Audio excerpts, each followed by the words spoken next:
A Maltese nurse is facing prison over a self-harming patient incident.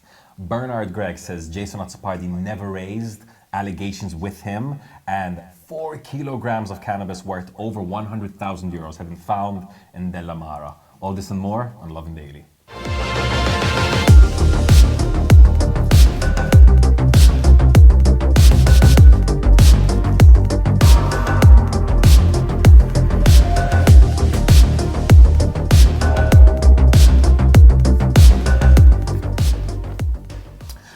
Good evening, Malta and Gozo. Johnathan, Cilia here, joined by David, Grech, Urpani. I do hope you are enjoying the beautiful sunny weather that is very much coming out this week. We've got some big stories as well as some very interesting developments on some other big stories. To break down with you today, David is here with details on today's top story. David? Yep, thanks, John.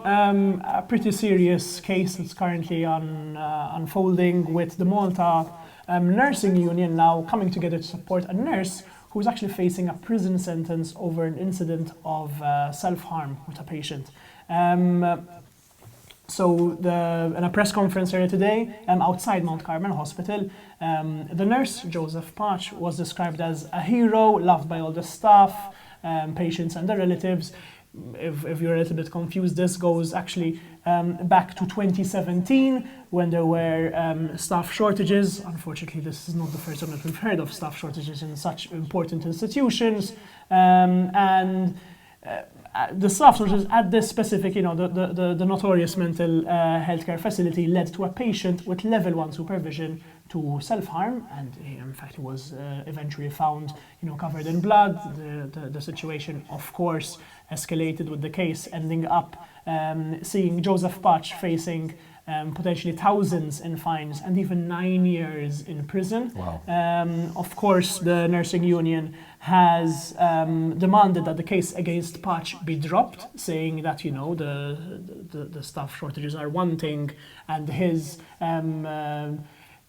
blame is another. In fact, the MUMN head, Paul Patch, has said that the nurse ended up saving the patient's life after all, notwithstanding the staff shortages.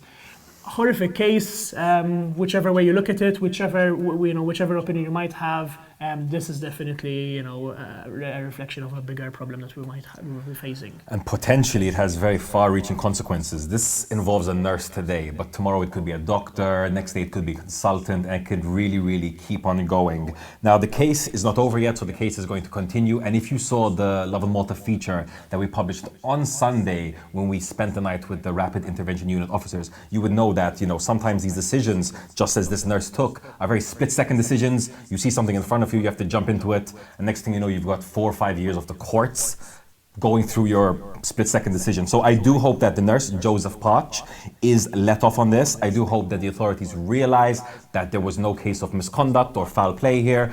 Actually, the nurse was doing his job and going out of his way, covering himself in blood to help a patient. So we'll definitely be following the story, and you can look out for more developments on this as they come in. Moving on to the next story, a story with another big development of a big story from last week. The Nationalist Party's leader, Bernard Grech, is insisting that he never discussed a potential pardon for murder suspect Jorgen Fenech with his relatives, adding that Jason Azzopardi never raised these concerns with him before the March election. So this is a bit of a development from the story last week where veteran PN MP, former MP, Jason Azzopardi actually left the Nationalist Party after over 30 years serving with the party.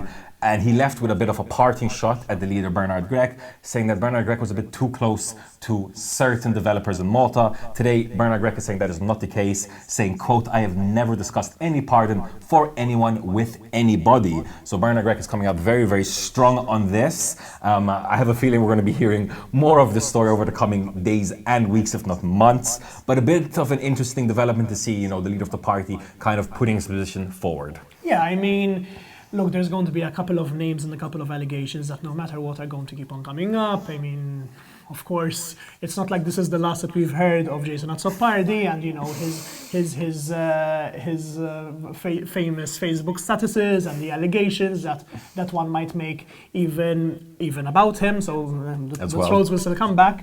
But this is definitely going to be a recurring theme, the closeness of our politicians to developers and what that might lead to. Rest assured that whether it's PN, whether it's PL, whether it's this guy or the other guy, this is going to be something that we're going to keep on hearing. And if there are any updates, that they're going to be on lovinmalta.com. So rest assured that we will keep you updated. Meanwhile, in a story that actually unfolded on Monday night, a 32-year-old Marsa resident was found with 4 kilos of cannabis worth around a nifty 100k, 100,000 euro, on his dinghy during an operation by the anti-drug squad. It was in connection with drug trafficking and importation from Sicily to Malta, so it was quite the operation. The arrest happened, like I said, on Monday night at around 7 p.m. and police surrounding the dinghy as soon as it arrived in Delimara. So it must have been quite the sight.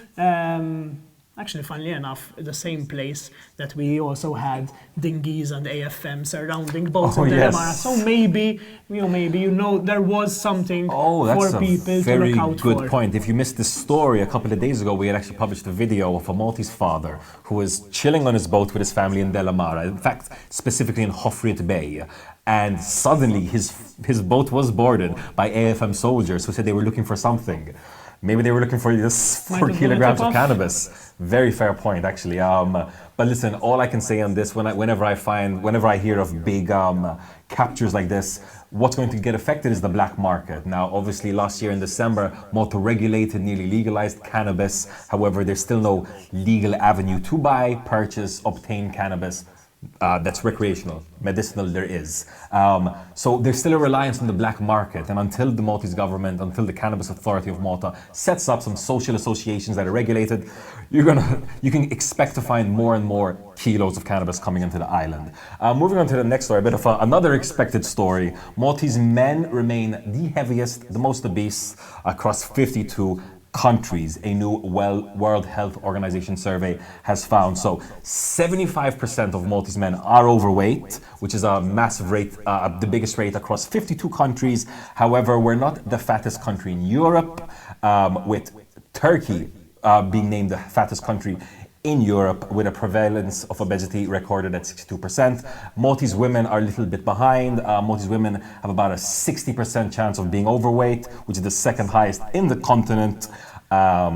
Now, this is not very surprising. It means basically that 2 out of every 3 people in Malta are classified as obese or overweight, which is really not good. Now, they talk about the Mediterranean diet, they talk about the Mediterranean lifestyle, how healthy it is, especially in like British TV and stuff. But if you came to Malta, you might be proven otherwise. Yeah, I mean, look, I don't think I've ever been classified as not overweight whenever I checked my own BMI and all that. So I can definitely understand where this statistic is going, also because I've lived in Malta for longer than 5 minutes. So I know that there's quite a lot of triggers. One of them is our love for food. Maybe our notorious, I say our, yes, definitely, because I'm part of that, a little bit of like a laziness when it comes to like certain, physical activities.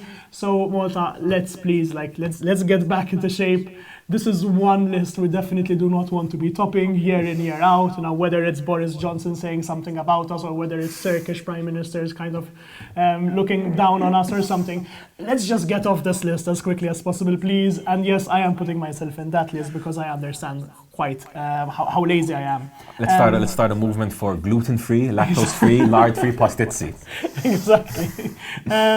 Meanwhile, for our last story of the day, not really laziness, more extreme convenience. If you hate carrying around a bunch of chargers for all different devices, your woes might soon come to an end. We've been saying this for quite a while, but they might soon actually come to an end because common chargers should soon become a reality. The European Parliament has announced that negotiations are about to start with member state governments on a common charger. So we're talking about mobile phones, tablets, digital cameras, headphones, headsets, handheld video game consoles, portable speakers, even your Bluetooth speakers. Everything should, if it is charged with a wired cable, have a USB Type-C port.